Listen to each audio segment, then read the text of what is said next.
Una vez Alberto Pérez Izquierdo, catedrático de Electrónica y Electromagnetismo, y Pablo García, profesor del Departamento de Electrónica y Electromagnetismo, también a explicarnos otro conjunto de experimentos y para que un poco explique el salón del estudiante y la Feria de las Ciencias, como vimos el otro día, con un poco de rigor,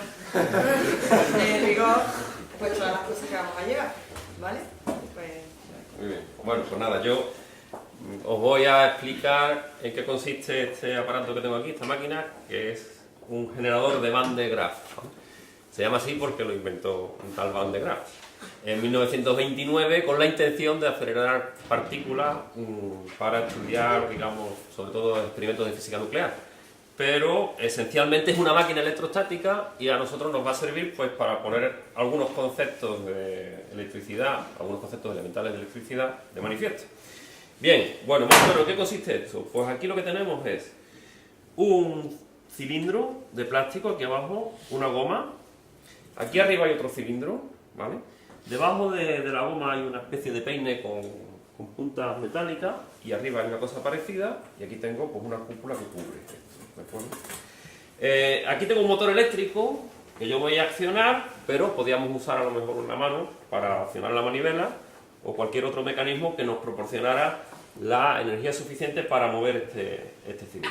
Bien, en el contacto entre el plástico de abajo y la goma se genera carga eléctrica, ¿de acuerdo? Eso se genera por triboelectricidad. Normalmente cuando ponemos dos sustancias de naturaleza diferente en contacto, de manera universal, digamos, se produce carga entre esas dos superficies.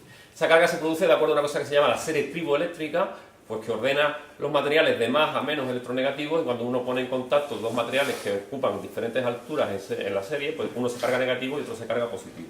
En este caso, cuando yo mueva el cilindro de abajo, pues la goma va a adquirir carga negativa y lo que va a hacer es esa carga negativa la va a transportar hacia arriba la recoge este otro peine y se va a ir acumulando en la cúpula que tengo aquí.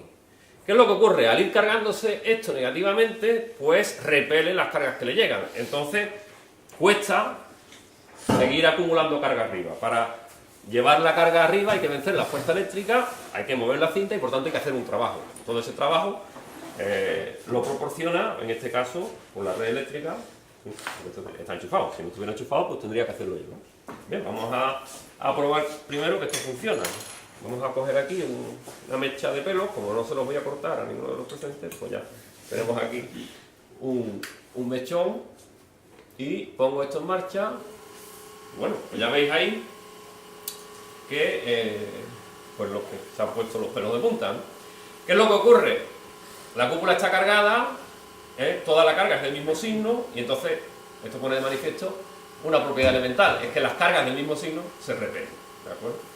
Y bueno, pues aquí tengo la carga, digamos, del otro signo que se ha generado en el contacto, la tengo recogida en esta otra bola y cuando yo... Esto me va a dar un chispazo un momento antes. ¿Veis? Da un chispazo cuando acerco la bola pequeña a la bola grande. Hay lo que en electrostática llamamos una gran diferencia de potencial, digamos, desde un punto de vista intuitivo. Esta carga, la de la cúpula grande es negativa, la otra es positiva, esas dos cargas se atraen con mucha fuerza y entonces se produce la ruptura eléctrica del aire, produciendo esa chispa que vemos ahí, ¿de acuerdo? Bueno, voy a cortar aquí un momentito. Una cosa que nos da una idea del potencial electrostático que llegamos a generar es la longitud de esa chispa. Más o menos, el aire tiene lo que se llama una rigidez dieléctrica de unos 30 kV por centímetro. Eso quiere decir que cuando yo supero los 30 kV por centímetro se produce la chispa, digamos, las moléculas del aire se ionizan y se produce pues, un camino conductor, que es lo que ocurre también en los rayos, ¿no? Eso quiere decir que si tengo más de 1 centímetro es que tengo más de 30 kV. Si tengo 2 centímetros tengo 60 kV, pues más o menos. No voy a coger las reglas para pedirlo. Pero ahí veis que entre 2, más de 2 centímetros tengo seguro. O sea que más de 60 kV aproximadamente debe tener, ¿no? Y yo voy notando aquí. Vale, bueno. Muy bien. Bueno, esa, digamos, sería lo primero, lo más elemental, ¿no? El hecho de que esto se ha cargado y hemos visto que se ha cargado en el hecho de que los pelos del penacho se separan. Bueno, tenemos aquí un juego de flaneras. Las voy a poner aquí. Cuando yo conecte el generador, ¿qué pensáis que va a pasar? Que van a salir volando. Vale. Pero yo os pregunto, ¿van a salir volando todas a la vez? ¿No? ¿Cómo van a salir volando? ¿Todas? Bueno, vamos a ver cómo van a salir volando, ¿no? Parece que estamos de acuerdo que no van a salir todos a la vez. Vamos a accionar esto. Muy bien. Han salido volando de una en una. Bueno, esto pone de manifiesto otra propiedad de las cargas eléctricas, en este caso de las cargas en un conductor. ¿Qué es lo que ocurre? Las cargas eléctricas se repelen, ¿no? Entonces, como se repelen, intentan alejarse lo más posible unas de otras. Si lo que tengo es un material conductor, las cargas son libres de moverse y entonces se van lo más lejos que pueden. Entonces, en este caso, todas las freneras son conductoras, las cargas se van lo más lejos que pueden y entonces se van a la superficie. Eso quiere decir que cuando yo cargo el generador, la franera de fuera está cargada, pero las de debajo no están cargadas porque la carga prefieren irse a la que está más lejos, que es la última. Entonces, esta se carga y cuando la repulsión eléctrica es suficientemente fuerte, pues vence a la gravedad y sale volando. Entonces, cuando esta ha volado, la siguiente es la que ahora se carga porque es ahora la más exterior. Vuela a su vez, etcétera, etcétera. Y así al final van volando todas de una en una. ¿Vale? Lo voy a hacer otra vez. Bueno, ahí al final ya han salido todas. Bien. Vale. Vamos a recordar la planilla.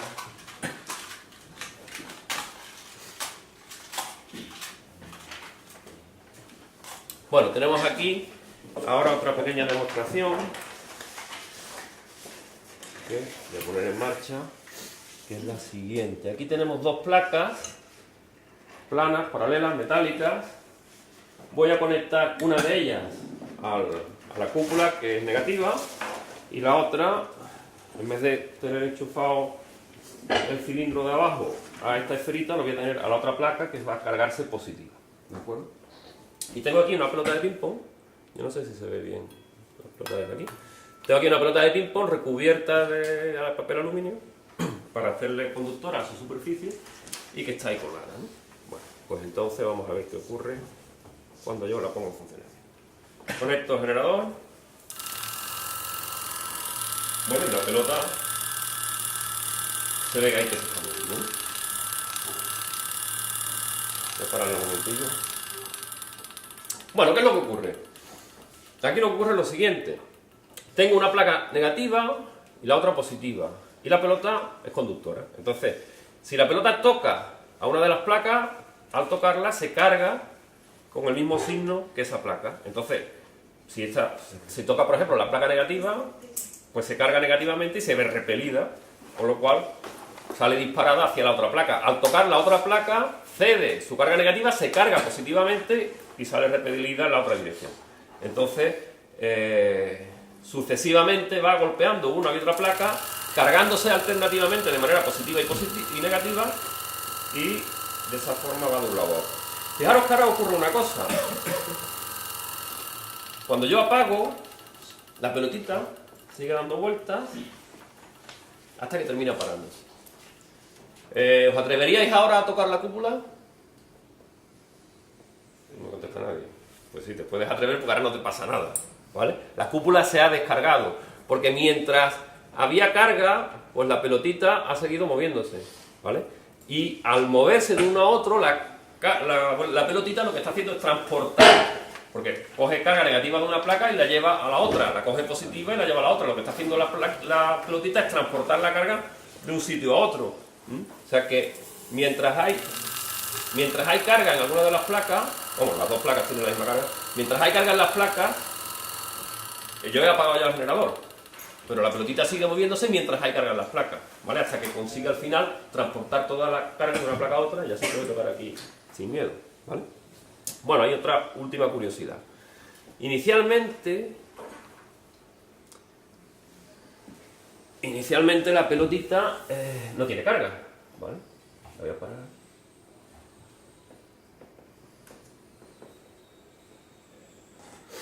Inicialmente la pelotita está descargada. Entonces, sin embargo, cuando yo acciono, si os fijáis bien, acciono el generador, Lo voy a hacer un poquito lentamente. Va. Nada más accionar el generador, ha cogido la pelotita y se ha ido para un lado. ¿Vale? ¿Eso a qué se debe? Si la pelota no estaba cargada. ¿Cómo es posible que la pelota sin estar cargada se haya ido para un lado? Bueno, la razón es que aunque esté descargada en su conjunto, aunque no tenga carga neta, en la pelota sí hay portadores de carga, hay electrones y cargas positivas, ¿no? Entonces, aunque no tenga carga en su totalidad, sí puede acumular más carga de un signo en un lado que en otro. Entonces, si por una pequeña, digamos, si no consigo que esté justamente en el centro, sino que está un poquitín más cerca de una placa que de otra, entonces esa parte que está un poquito más cerca se va a intentar, por ejemplo, imaginaos que esta placa es la positiva, yo tengo la pelota aquí, pues esta parte se carga un poco positiva, esta parte se carga un poco negativa, la bola no tiene carga neta, pero hay separación de carga.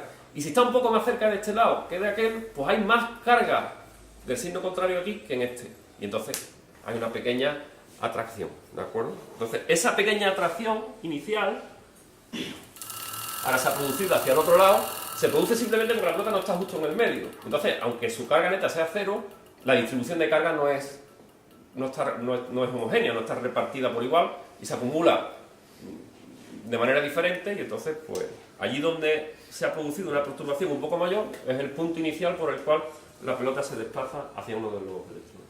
¿Vale? Bueno, ¿qué más cosas tenemos aquí? Tenemos la flanera, tenemos eso, vale, tenemos aquí otro pequeño experimento.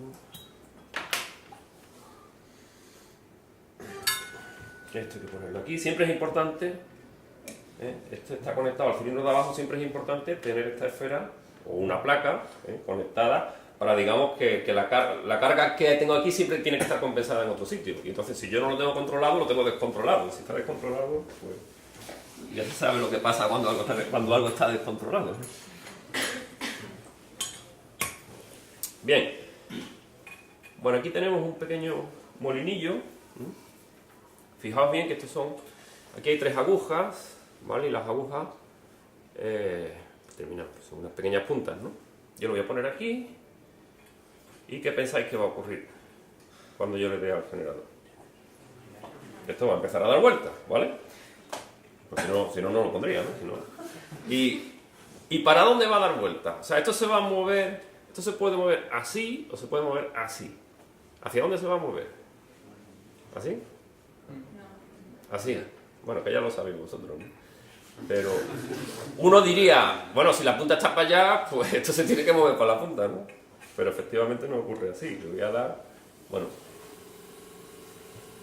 le he dado, fijaos que se está moviendo,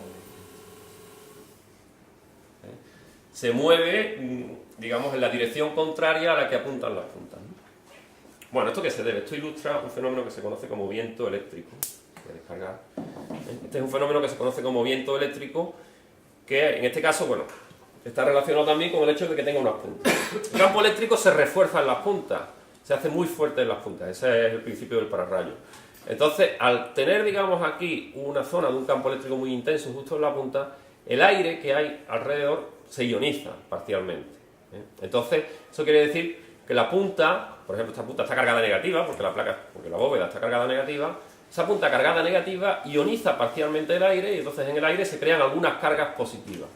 Entonces, negativas. Y entonces el campo actúa sobre esas cargas y las expulsa. Y entonces eso mueve el aire, produciendo una cosa que se llama el viento corona, el viento eléctrico. Es vamos, eso aquí no lo percibimos, ¿no? Pero porque en este caso sería pues, un soplo muy, muy leve de aire, ¿no? Pero el hecho es que cuando yo aplico la tensión a este punto, empieza a haber una pequeña corriente de aire que se aleja de la punta.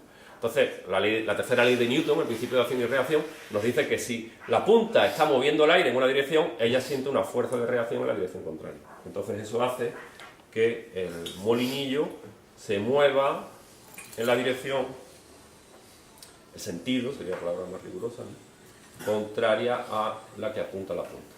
Fijaos, ahora lo hago otra vez. Antes lo hice, que no había esperado que se parara, pero sí, efectivamente, cuando acciona el generador es cuando el molinillo empieza a moverse.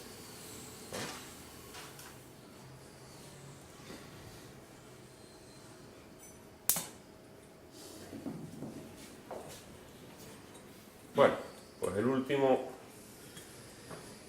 la última de las experiencias que voy a hacer con el generador de Van de Graaff es esto, que serviría, digamos, como para hacer un letrero luminoso eléctrico, ¿no? A ver, esto me hace falta. Esto por aquí. Para poner... Voy a crear, o sea, voy a usar la diferencia de potencial que crea el Van de Graaff para crear una diferencia de potencial entre la parte de arriba y la de abajo de este dispositivo que tengo aquí con muchas laminillas. Bueno, esto consiste en varias laminillas metálicas que están pegadas al vidrio, y entre las laminillas, pues si os acercáis y veis, entre las laminillas hay una pequeña separación, muy pequeñita, ¿vale? Entonces cuando yo acciono el generador, bueno, quizás es mejor apagar la luz, ¿no? Para que se vea.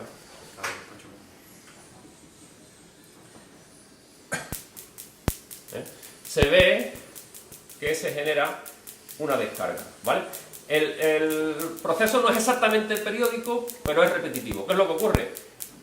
Aumenta la tensión entre dos laminillas cualquiera hasta que se produce la ruptura. Se produce la ruptura dieléctrica entre las dos laminillas. Entonces, en el momento en que se produce la ruptura, la bóveda se descarga. Se vuelve a cargar, se produce la ruptura, se vuelve a descargar.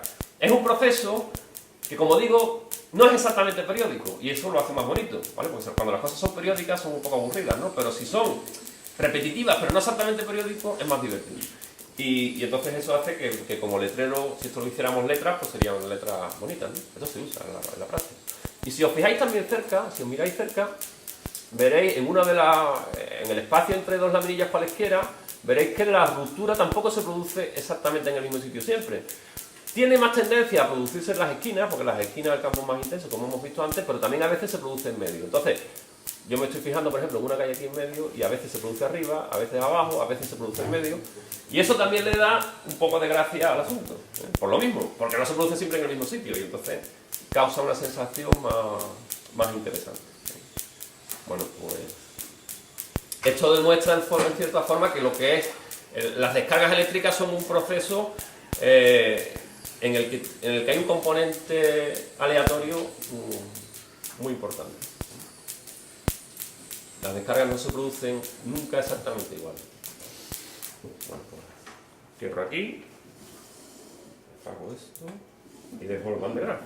No sé si tenéis alguna pregunta, alguna cosa sobre el Van de Graaff o algo más que queráis que veamos, paso si no al otro experimento. ¿Sí? No, que después yo tendré que manejar un poquillo, otro día, porque lo voy a explicar, para que no se den descarga y eso, para que no llegue el primer día al son estudiante. Sí, sobre todo hay que tener un poco, hombre, las cosas, la precaución, ¿no? Como he dicho antes, la precaución más importante aquí es tener controlado que si la bóveda está conectada, pues la carga viene aquí, pues a la bola tiene que ir la otra carga, o sea que, digamos, esto tiene que estar lo que llamamos normalmente a tierra, ¿no? Esto es para nosotros lo que llamaríamos técnicamente tierra, pues la tierra tiene que estar controlada, ¿no? Porque si no, la carga se va. Girando la mano coge más fuerza.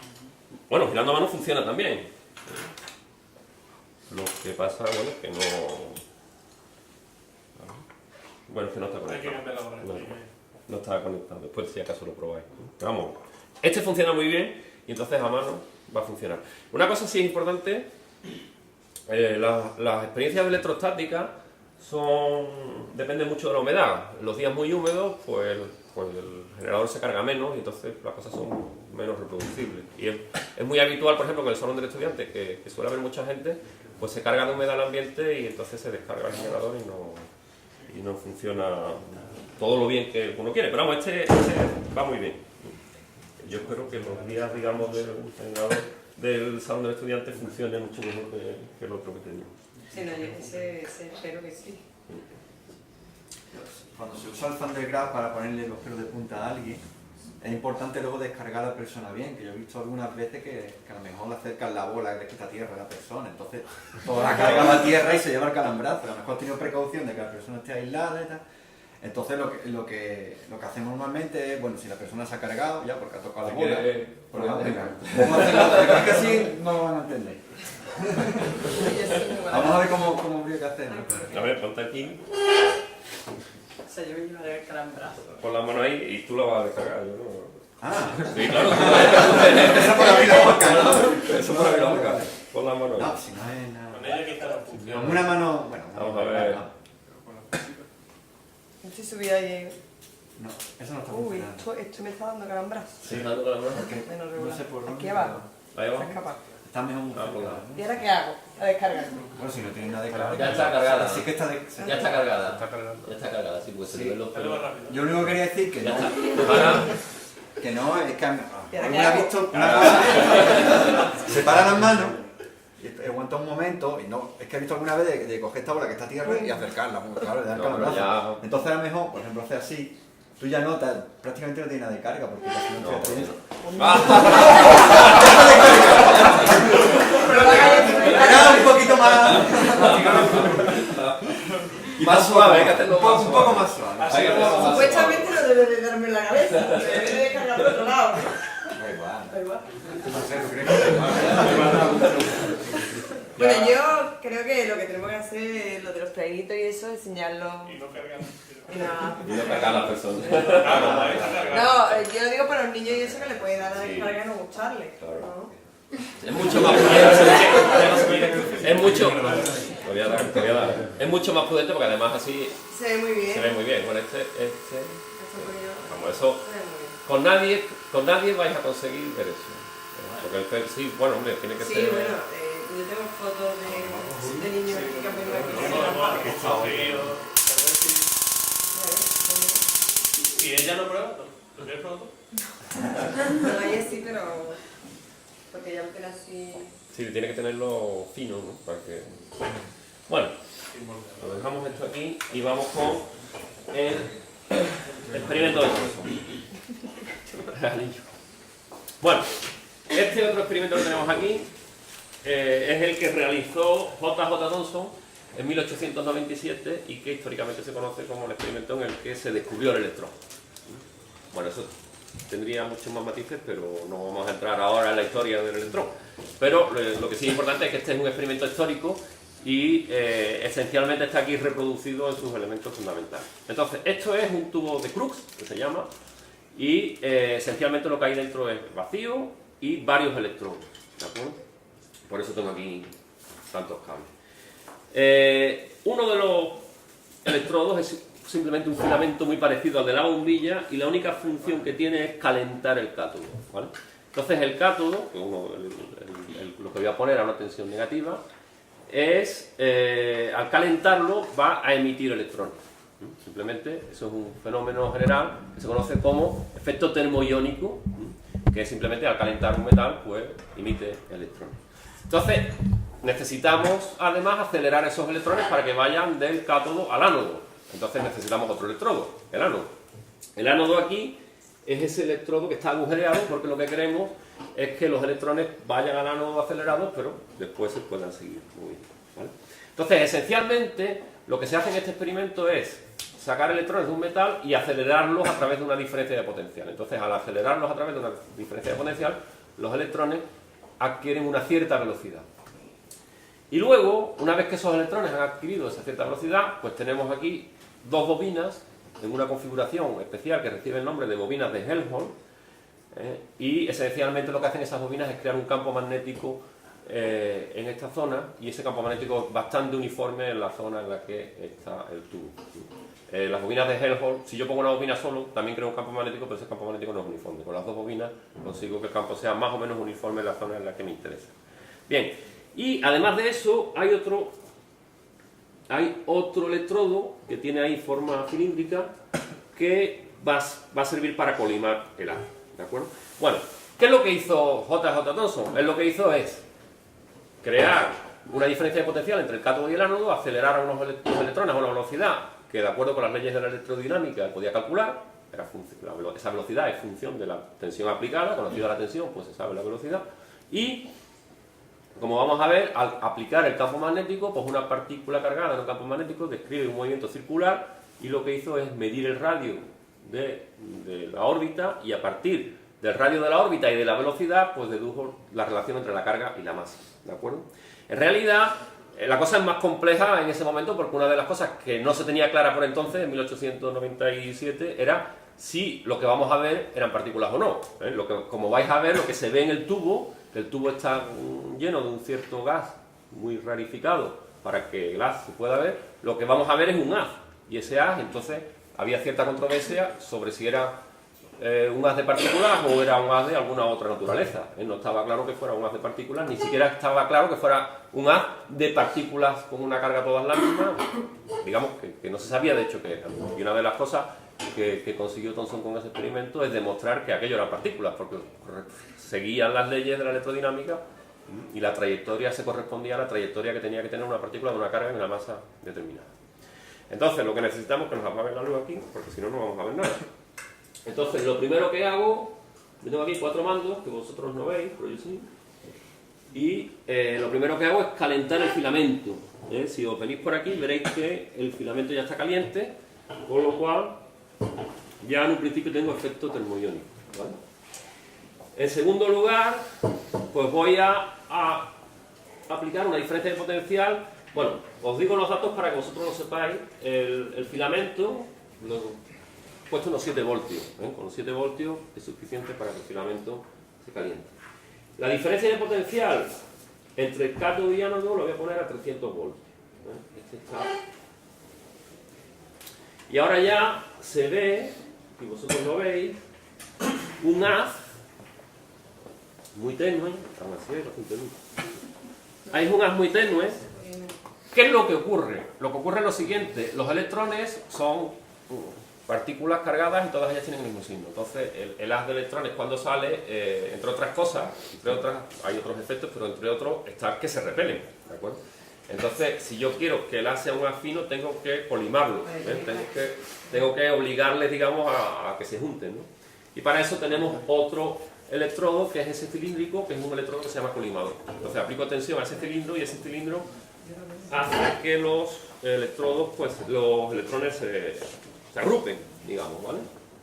Entonces, esto lo pongo aquí a 30 voltios, más o menos. Veis que a medida que voy aumentando la tensión en el colimador, pues ahí se forma, el haz se hace más fino. Voy a hacerlo otra vez para que lo veáis. Quito la tensión en el colimador y entonces el haz se abre, aplico tensión al colimador y entonces el haz se cierra, ¿vale? Bueno, lo vuelvo a hacer. Ahí se ve, ahí no hay tensión en el colimador. El colimador es el electrodo cilíndrico.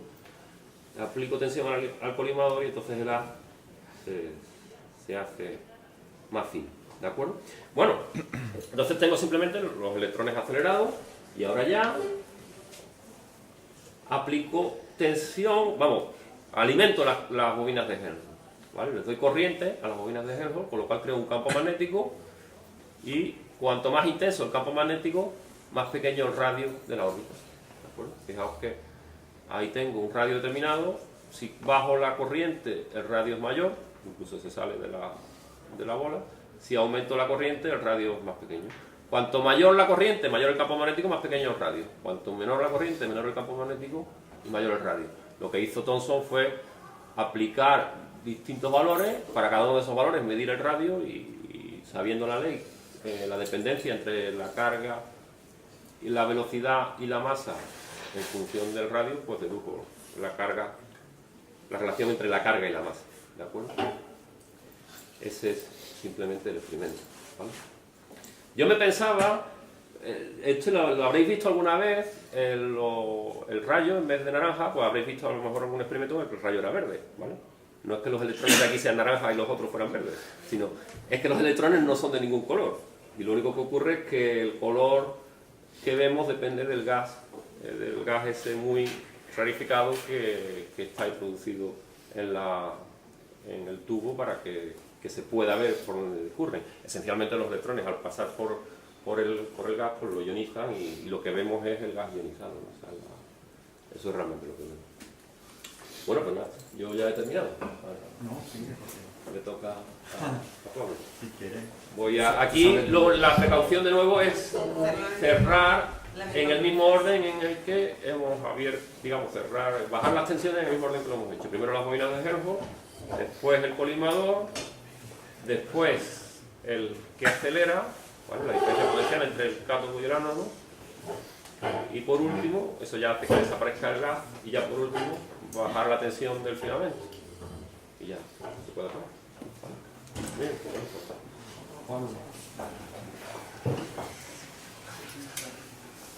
¿Por qué no es periódico la descarga en el fin del grafo? ¿Aquí arriba? Muy difícil, ¿no? No hay algo así esencial que... Porque no tiene por qué serlo, ¿no? Pues no tiene por qué serlo. No, porque esencialmente pasa una cosa, la descarga depende de muchas fluctuaciones locales. La descarga a través del aire se produce por la ionización sucesiva del aire y esa ionización depende mucho de las fluctuaciones, fluctuaciones microscópicas de densidad y de carga. Y entonces esas fluctuaciones son las que producen que la descarga se produzca por un lado o por otro.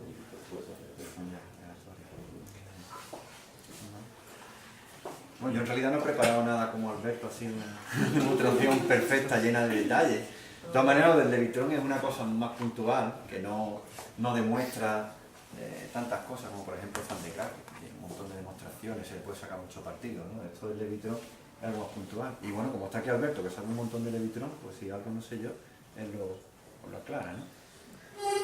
Bueno, para empezar, yo lo que entiendo por Levitron es este de aquí. Este otro dispositivo, no sé si cuando lo compraste y le llamaban Levitron o levitación. Levitador, ¿no? Como De el- campo variable. el campo variable.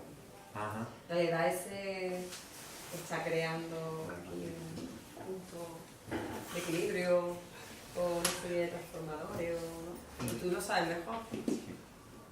Transformadores. No, si quieres lo explico, ¿no? Bueno, sí, yo creo que la diferencia más importante es que este está enchufado y el otro no está enchufado, pero bueno, sí, es que yo esto en realidad nunca lo he usado, lo he usado Antonio, ¿no? Explícalo.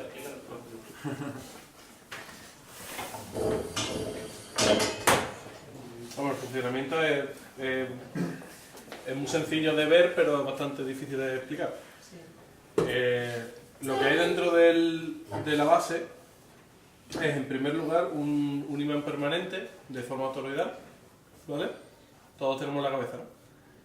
Y ahora dentro de ese imán permanente, es decir, en el hueco que hay en el interior, tenemos 4 pequeñas bobinas que generan otros 4 campos magnéticos.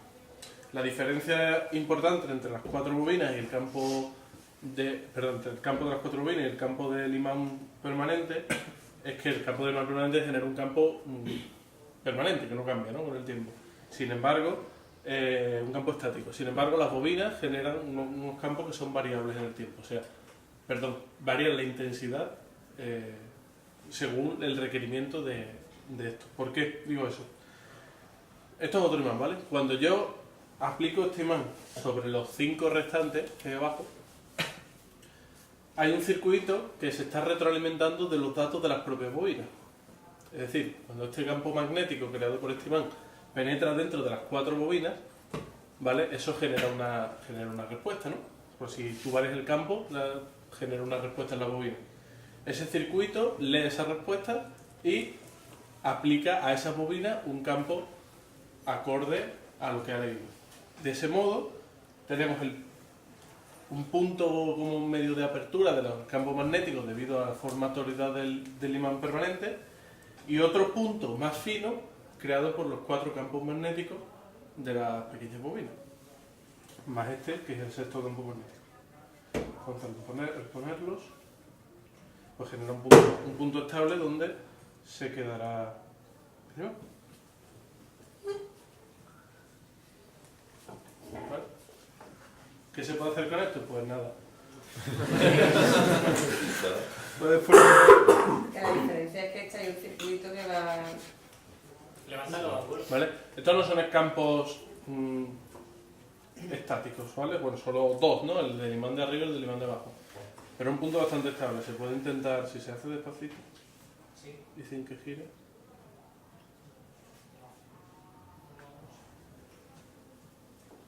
¿Por qué hay que hacerlo despacito? Porque hay que darle tiempo al circuito de que se realimente, ¿no?, con los datos.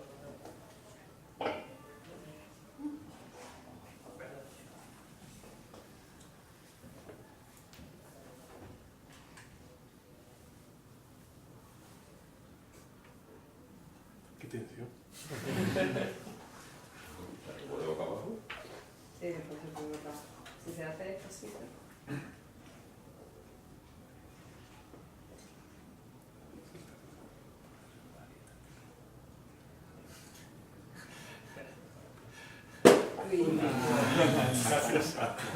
uy, ¿Y cómo funciona el circuito? El circuito lo que hace, cuando tú acercas un imán a una bobina, ¿no? Genera una corriente, ¿no? Esa corriente está en el orden, si es un imán pequeñito y tal y cual, lo que hace un poquito está en el orden de los microamperios, más o menos. Entonces el circuito lee esa señal. Ponte que tiene una variación de 1 microamperio. Pues dice, vale, pues si por aquí hay una variación de 1 microamperio, pero por el otro una variación de 2 microamperios, es que me estoy moviendo para este lado. Sí. ¿Vale? Entonces dices, pues hay que generar más campo aquí para estar en este lado y repelerlo del otro. Pero que es como un microchip, ¿no? Que tiene dentro. Sí, bueno, un sí, circuito un programado. microchip será un circuito, porque yo creo que... No, creo que lleva unos amplificadores y poco más. En realidad no hay mucha información de nada, y eso lleva así, sí... Y además es que es totalmente artesano, ¿sabes? No se fabrica en masa ni nada de eso, de hecho lo abres y está todo confiso. Ah, ya. ¿Vale? No hay unas especificaciones técnicas. Es que quizás más una demostración de sistemas de control, ¿no? Con retroalimentación. Sí, es más eso. menos física, es más... Exactamente. Bueno, tiene Bueno, mucha física. Tiene mucha física, Tiene pero... la física del imán. ¿no? Y bueno, Los electroimanes. Bueno, claro, porque tú ya sabes. la lo que idea es imán un y mismo, tal. tenéis un punto, Sí. ¿no?, de equilibrio, pero ese lo hace el propio imán, ¿no?, que está ahí abajo, y este sin embargo lo hace a través de un circuito. Eso es importante porque el imán de abajo no puede crear un punto de equilibrio. Nada puede levitar sobre un campo Eso es. magnético. Es los dos, ¿no? Es la... Tú sabes bailarlo, ¿verdad? Pero no lo sé. Vamos a intentar si se puede. Ya, yo antes no he sido capaz. Y bueno, lo intento una vez, aunque...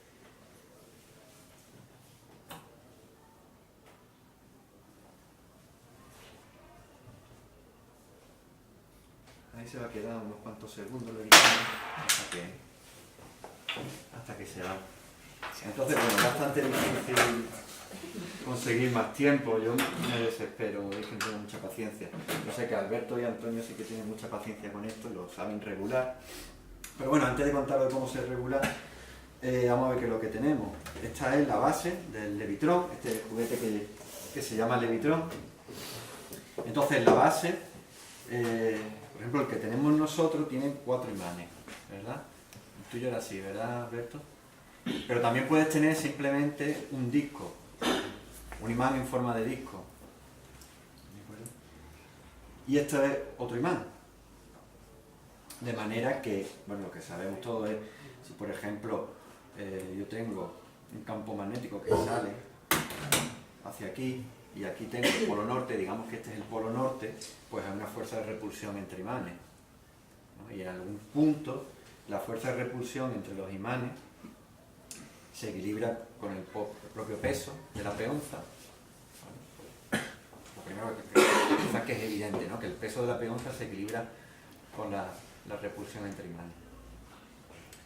Entonces esto, además de una peonza, pues no sé si podéis ver todo, que tiene varias anillas. Aquí hay más anillas. Y el juguete viene con varias anillas porque tienes que ajustar el peso de esta peonza con mucha precisión para poder tenerlo el peso en equilibrio con la repulsión, ¿vale? Luego quizá decimos algo, bueno, luego veremos por qué, pero las alturas en las que puede estar levitando es un rango de altura bastante pequeño. Y entonces, como la magnetización de un imán pues cambia de un día para otro simplemente porque cambia la temperatura, o porque, por ejemplo, si veis aquí esto tiene muecas de un par de golpes, pues, que le das un golpe y lo rompes un poco, pues ya cambia el momento dipolar, ¿no? Si lo imaginamos como un dipolo, pues ya cambia. Entonces tienes que estar ajustando la altura, el peso de este imán, o simplemente de por la mañana a por la tarde, pues porque cambia la temperatura y ya la fuerza de los imanes es diferente. Vamos a usar lo mismo, como no sé mucho. Incluso lo caliento yo ahora mismo con los dedos y ya, Y ya no vale y ya no vale el peso, ¿verdad? Entonces, ¿cómo consigue uno mantenerlo flotando? Porque en principio, sabemos que, aunque yo sepa muy bien cuál es la altura donde se equilibran las dos fuerzas, en el momento que yo suelto esto, pues ¿qué ocurre? Si esto es un polo norte y esto es un polo sur, voy a poner así más elevado para que todo el mundo lo vea, ¿vale? En el momento que yo suelto esto, el imán se voltea y el polo sur del imán se pega por aquí. ¿Vale? No hay forma de tener esto aquí en equilibrio, a menos que por el efecto giroscópico, ¿verdad? Igual que hemos estudiado el trompo, que no es que sea fácil, el trompo nunca me ha resultado fácil entenderlo, pero yo sé que el trompo por efecto giroscópico, pues se mantiene hasta que la velocidad es muy baja. Cuando la velocidad es muy baja, pues la peonza cae. Entonces, en principio tenemos la estabilización por el efecto giroscópico, ¿verdad? Y un poco pues, nos podríamos quedar contentos con eso. Fijaros, si yo equilibrase el peso bien, y por otro lado, que no lo he contado, esta base tiene estas tres patas, y estas tres patas se le puede regular la altura, ¿verdad? De manera que esto tiene que estar muy bien equilibrado, en el sentido de que el campo que tú creas, el campo magnético que tú creas, si esto lo inclinas un poco, ya no consigue las condiciones de estabilidad, de equilibrio estable, ¿vale? Entonces por eso juegas con estas patas hasta que consigue que la base esté equilibrada y el peso sea el suyo. Entonces, cuando tienes todo eso, pues bueno, ya habéis visto cuál es el procedimiento, lo giras, cuando tienes la peonza, voy a intentar otra vez, aquí lentamente va subiendo la peonza hasta que encuentras el punto de equilibrio. Dice, ¿cómo encuentro el punto de equilibrio? Es que lo noto, yo noto el peso de la peonza, ¿de acuerdo? Y a medida que la voy subiendo,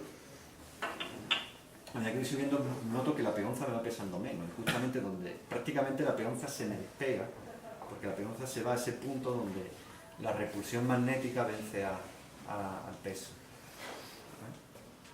Entonces eso es como lo calibras, como lo bailas el trompo, y en principio te puedes quedar contento con eso, porque dices, vale, el efecto giroscópico evita que la peonza se voltee, pues entonces se mantiene ahí girando, hasta qué momento.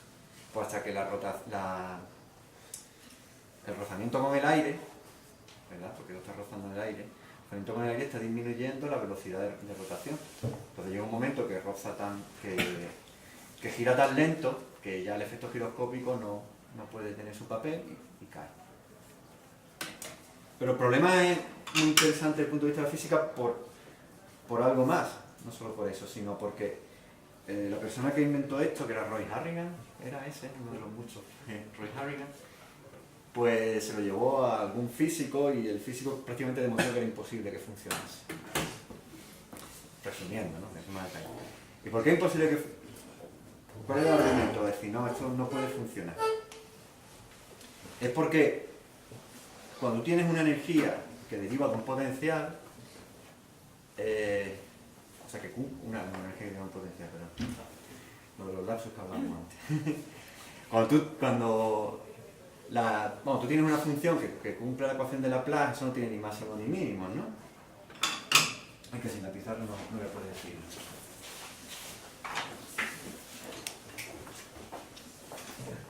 ¿Vale? La energía de la peonza la escribimos, pues, vale, la energía potencial, ¿verdad? Z es la altura, la energía potencial la puedo escribir así. Y ahora un término que es la energía magnética. La energía magnética se escribe menos mu escalar por el campo magnético, ¿verdad? Donde esto es el momento dipolar y D es el campo magnético. Entonces, claro, tú tienes aquí, si la peonza la veo como un dipolo, pongo la peonza así como un dipolo, el campo magnético va hacia arriba, pues tú puedes decir, este término de aquí es mu por V sub z. ¿Verdad? Y entonces,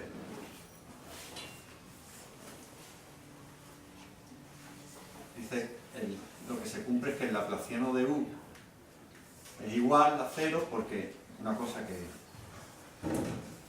en segundo creo que se explica, ¿no? Que el laplaciano de b sub z es 0, entonces el laplaciano de esto es 0, el laplaciano de esto es 0. Alberto me corrige si me salto algo, digo algo incorrecto, que él es el que lo entiende bien. Entonces el argumento es como que si esta función, si la segunda derivada de esta función es 0, tú no tienes ni un máximo ni un mínimo, ¿verdad? Entonces, para que exista un equilibrio estable, uno lo que necesita es que haya un mínimo, esto sea cualquier coordenada, z o, por ejemplo, r, necesita que haya un mínimo.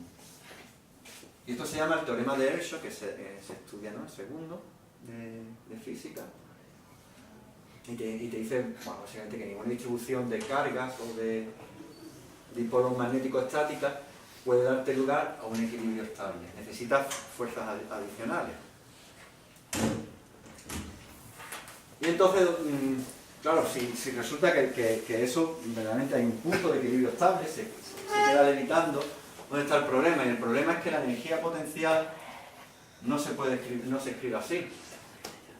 ¿Vale? Básicamente lo que hace la peonza es, en la rotación, el momento dipolar está siempre alineado con el campo magnético que va encontrando. Mira, el campo magnético no puede ser un campo magnético uniforme, como yo quiero pintar ahí. El campo magnético se va abriendo así. Ahora, la peonza que está girando en torno al eje vertical, la peonza se mantiene orientada con el campo magnético. Entonces, no es verdad que la energía magnética sea mu de sub z, sino más bien es mu por el módulo de B. Y esto ya no cumple que el laplaciano de B sea 0.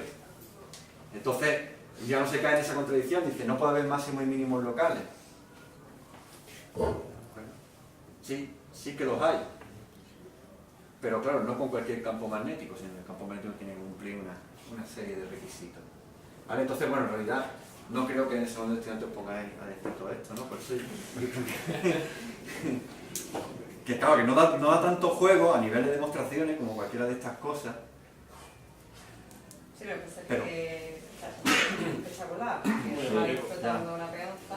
Hombre, yo creo que aquí tenéis que ajustar un poco la explicación a las personas que me estén escuchando. Entonces, si es, digamos, una explicación elemental, pues la explicación elemental aquí es los campos, el norte como el norte se repelen, ¿vale? O sea, eso es lo que le podéis decir a alguien, ¿no? Dice, para que esto pueda levitar, yo puedo contrarrestar el peso de la gravedad con una fuerza magnética siempre y cuando los dipolos los ponga norte con norte. Y si eso lo hago estático, pues no puedo, porque lo que quiere en realidad es darse la vuelta. Lo que quiere es ponerse sur con norte, que está más a gusto, ¿vale? Esa es digamos, sería la aplicación. Y entonces, si yo quiero que siga norte contra norte, le tengo que forzar.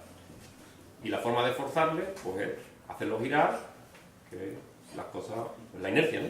Pues si él está girando en una dirección, pues la inercia le quiere hacer girar en esa dirección. Y esos conceptos sí se le puede explicar a alguien de bachillerato de la ESO, ¿no?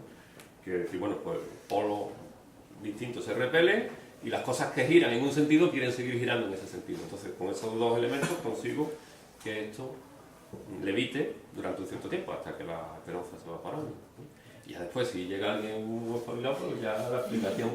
El teorema de Ershow Dice dice que es imposible, ¿no? Dice, hombre, la clave, ahí hay varias claves más, pero efectivamente la clave un poco está en que el teorema de Ershow se aplica a la situación estática, o sea, efectivamente no hay máximos ni mínimos locales, si es una situación estática, o sea, si el dipolo estuviera en una dirección y apuntara en esa dirección, pero esta no es una situación estática, es una situación dinámica, en la cual el dipolo está precesando alrededor del campo y entonces no se aplica esencialmente el teorema, ¿vale? Aquí tampoco se aplica, ¿vale? Porque este también contradice el teorema de Ershow. Lo que ocurre en este caso, ¿cuál es la razón? Porque esto no está girando. En este caso la razón es que ese B depende del tiempo, ¿vale? En este problema. Entonces, al estar dependiendo del Pero tiempo... eso se queda girando. Sí, pero bueno, en un principio no es En un esencial. principio no necesita. No es esencial, ¿vale? No. Aquí... No, pero gira porque la... Gira porque el peso- tiene muy poco rozamiento. Pero el entonces- giro no Y estabiliza. no es pero ideal. este giro no es necesario el giro aquí. Aquí lo esencial es que B no es función de T. Y entonces, al ser función de T, ya no se aplica la magnetostática. ¿Vale?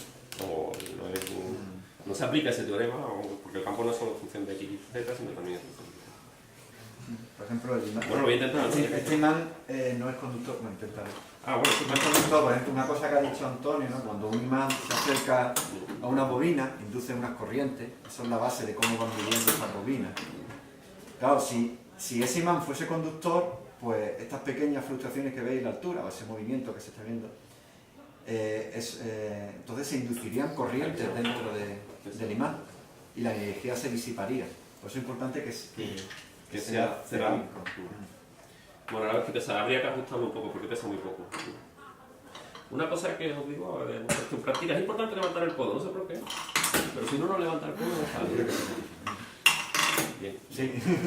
Al principio, básicamente. Aquí ha habido verdaderos expertos. efectivamente, ¿ves? Si levanta el codo bien... A ver, alumnos. Bueno, pero ahora no está equilibrado, hay que equilibrarlo porque pesa muy poco. Bueno, y ya Antonio hacía una demostración que ponía el Levitron dentro de las bobinas, ¿no? Sí, dentro de la bobina. Y metiendo una señal cuadrada dentro de las bobinas, que bueno, un campo magnético variable al fin y al cabo, pues excitaba la peonza y mantenía el giro. Entonces no se caía. Y si lo queréis entender, pues tenemos un artículo de la American Journal of Que Physics es donde que vamos a llegar. No, que lo podéis leer y os enteráis de sí, por qué está funciona. bien, o sea, lo del artículo que habéis hecho está bien. Porque se dice, bueno, hay Sí. un grupo de investigación en la facultad que ha intentado explicar eso. Bueno, creo que hay lo del artículo hay una clave que es más fácil que lo que hemos contado ahora, ¿no? Es que si, por ejemplo, tú dibujas la peonza, ¿vale? Este es su eje de simetría, y dices que el momento dipolar va en la misma dirección, ¿vale? Ahora entra el siguiente argumento, dice, vale, la peonza está rotando y la fricción con el aire hace que se frene. Entonces, tú lo que quieres con la bobina de Helmholtz es alimentar esa rotación propia, para compensar las pérdidas por fricción con el aire, entonces mantenerlo rotando. ¿Vale? Y el problema es que si tú te imaginas la peonza como esto, tú dices, el campo magnético no crea ningún torque en la dirección del eje de la peonza. Porque si mu es paralelo al eje de simetría, pues el torque en esta dirección es cero, ¿no? Recordad, el torque magnético, bueno, pues, dice el momento dipolar por el campo aplicado. Entonces, no puede haber componente paralela mu. Entonces, otra cosa que tampoco debería funcionar. Tú con un campo externo no podrías alimentar la rotación. Pero la cuestión es que esto no es así. En realidad, cuando tú fabricas la peonza, pues no te sale, el mu no te sale perfectamente alineado. ¿Vale? El momento magnético, dipolar magnético del imán no está perfectamente alineado. Entonces ya es mentira de que no haya componente paralela. Hay algo, un poco de componente paralela al eje y esa es la que hace que se alimente la rotación propia. Bueno, Alberto se tiene que ir. ¿Tenéis alguna duda? En realidad este experimento tiene que ser alguien que le salga Hay que echarle un rato. el Un rato. me parece llamativo. Vamos subiendo. A la dirección en la que se caiga la peonza, pues bueno, levantamos un poco.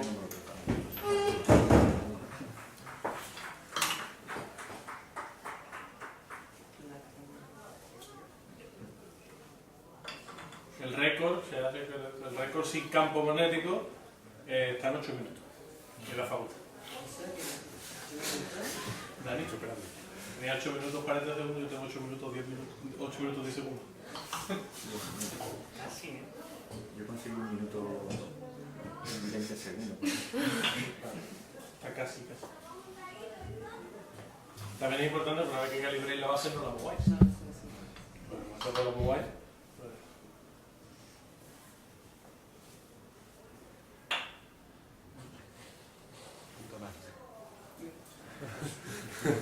Y hay mucha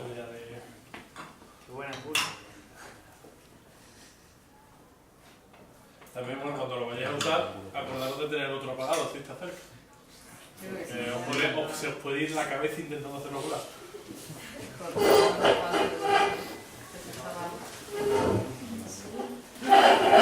La semana que viene.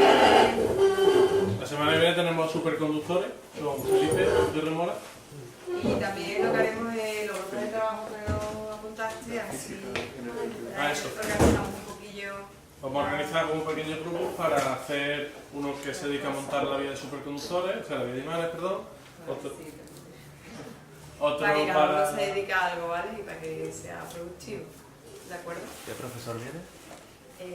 Felipe Gutiérrez Mora, de materia condensada. Tú también. De mi grupo de preguntas.